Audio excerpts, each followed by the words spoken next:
Ahora, tenemos que hablar de las regulaciones actuales en una medicación controlada. Ya estuvo aquí el ministro de Salud, el doctor Daniel Rivera, y nos habló un poquitito del tema, incluso con números y con estadísticas muy interesantes. Llamemos entonces ahora, a propósito del Ministerio de Salud, a la doctora Laura Mora, gerente de salud y encargada de deportes del Ministerio de Salud Pública. Adelante y muchas gracias, doctora. Buenas tardes.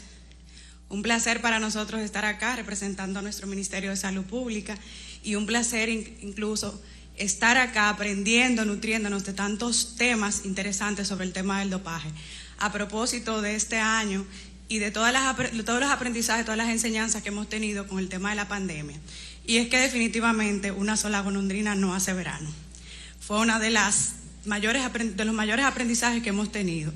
¿Y por qué digo esto? Porque precisamente aquí han habido personalidades, entes importantes, instituciones, que necesitamos todos hacer una especie de coalición para poder dar al traste con esta situación que afecta definitivamente el deporte en nuestro país. Entonces, iniciamos haciendo una línea del tiempo con todo el tema de regulación. Vemos que a través de los años, empezando por la ley 5088, que es básicamente la ley que habla sobre el control de drogas y sustancias prohibidas, vemos cómo se han definido grandes regulaciones sobre lo que es el control en materia de abuso, del uso de sustancias prohibidas, valga la redundancia. Pasando un poquito después, vemos también la ley 201-99, que aprueba el Reglamento Deportivo Nacional contra el uso y abuso de estas sustancias. Y no es sino hasta en el 2015, con el decreto 84-15, que se habla y se regula sobre específicamente la creación de la DIGEMAPS.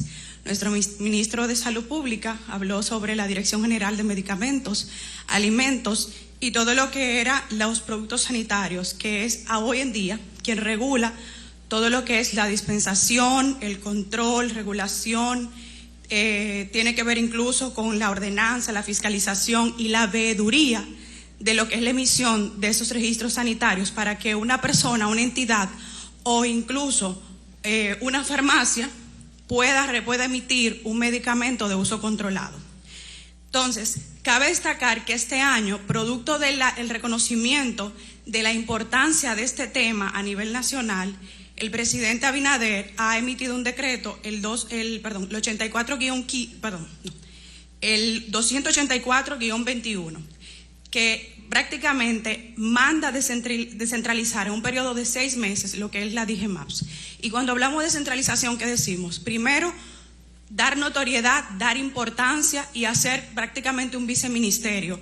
¿Para qué? Para poder crear más importancia, para poder crear más realce en todas las funciones que tiene que ver con DIGEMAPS. Y si bien es cierto que independientemente de que tenemos 40 áreas de salud, que son áreas de concentrada que representan nuestro Ministerio de Salud Pública, y por ende todas las acciones van prácticamente de la mano con todo lo que se regula y se especifica allá arriba en el nivel central, también no es menos cierto que tenemos muchas entidades, tenemos un reto mayúsculo, porque hay muchas personas incluso emitiendo ciertos registros a pesar del control que está estipulado, porque amén de que todo esté escrito, para nosotros ha sido una larga lucha tener ese control, tener esa veeduría, y es ahí donde hacemos un alto en el camino y decimos que solos no podemos, independientemente de que seamos el ente que regula, como bien definimos, el ente que está ahí para definir, para prácticamente para ordenar, para fiscalizar y controlar y sobre todo supervisar, que es ahí como el ángulo siempre más importante. No es solamente emitir o dar un registro sanitario y decirte tú puedes encargarte de prescribir tal sustancia o tal medicamento, o tú puedes crear un medicamento, sino más bien es prácticamente supervisar que tú tengas con el paso del tiempo que tú tengas todo lo que necesitas, las garantías para poder emitir o dar o vender o distribuir un medicamento, y que tú sepas cuáles son las ordenanzas que te tocan, cuáles son tus deberes y cuáles son tus derechos. Y miren, hay dos cosas y dos puntos sumamente importantes que quiero aquí dejar claro.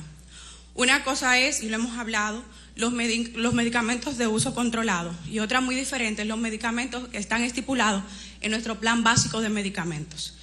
¿Y por qué digo esto? Porque vimos a través de todas las ponencias que hay sustancias que no necesariamente están controladas o que están especificadas como de uso controlado, sin embargo afectan. Y es ahí también donde hacemos un llamado a todas las sociedades y donde nosotros tenemos como Ministerio de Salud Pública las competencias, pero no solo las competencias, la responsabilidad de agarrar e incluir no solamente la parte médica, porque el maestro Morla ponía un ejemplo, a él le llegan ciertas solicitudes de padres, pero seguro que cuando llegan donde el doctor Elvi Morla, ya hace rato que han pasado por un equipo médico, que fue quien les avisó, miren, hay alguien que tiene el conocimiento y el nivel de prescripción para poder dar tal o cual medicamentos.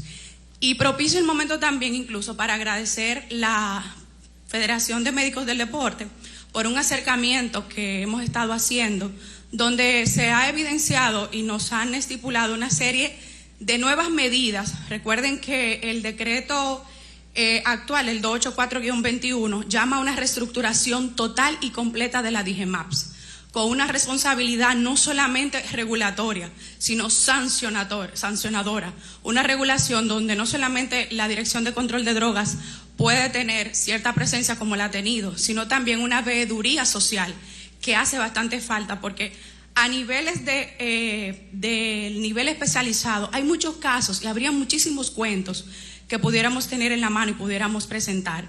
Pero a nivel de esa atención primaria como puerta de entrada, y ese primer nivel de salud, ese primer nivel de atención y ese primer contacto en esas comunidades, en esos sectores, hay casos que no nos damos cuenta sino hasta que más adelante la persona crece y es donde se identifica que ya ha hecho un uso irracional de alguna sustancia controlada o no controlada y repercute entonces en la salud de ese deportista.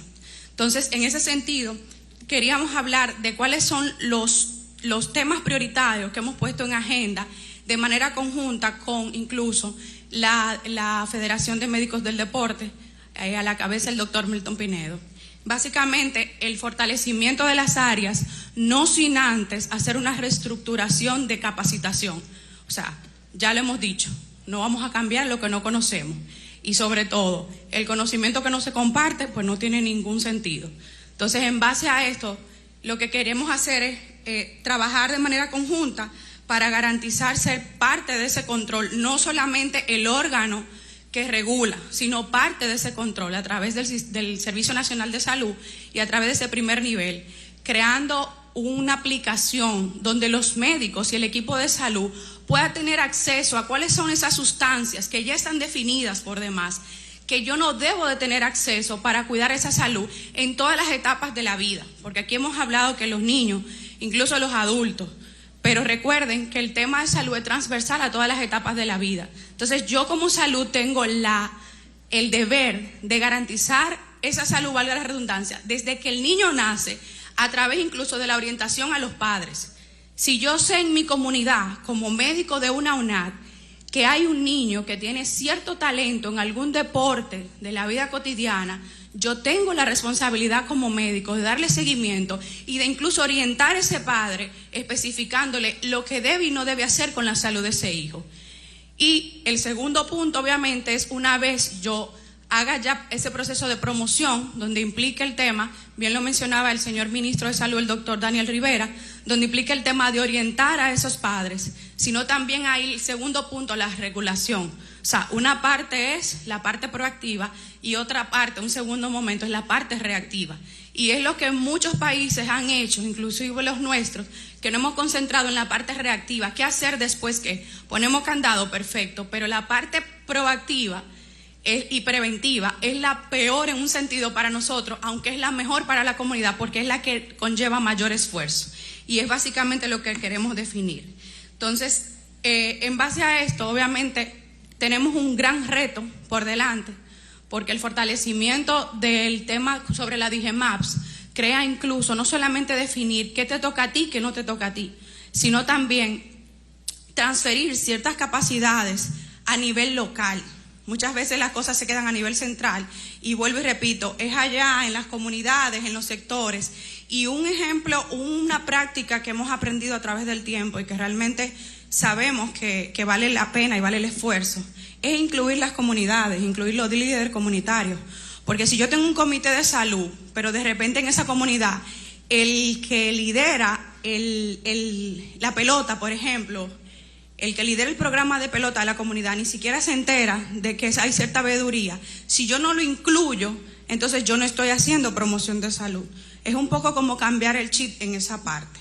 Entonces quería definir y dejar esto claro. Con el tema de la DGMAP se sigue trabajando, sobre todo el control y las regulaciones. Recordar que sí se tiene la potestad de definir qué es sancionable, qué no es sancionable. Eso está descrito incluso después de la creación de la ley 5088, que prácticamente todas esas leyes se configuran en un solo documento y pasa a la Dirección General de Medicamentos, Alimentos y Productos Sanitarios. Y obviamente la parte del control sanitario, decían, viene de México, esa regulación de qué entra y qué sale, para qué es y para lo que no es.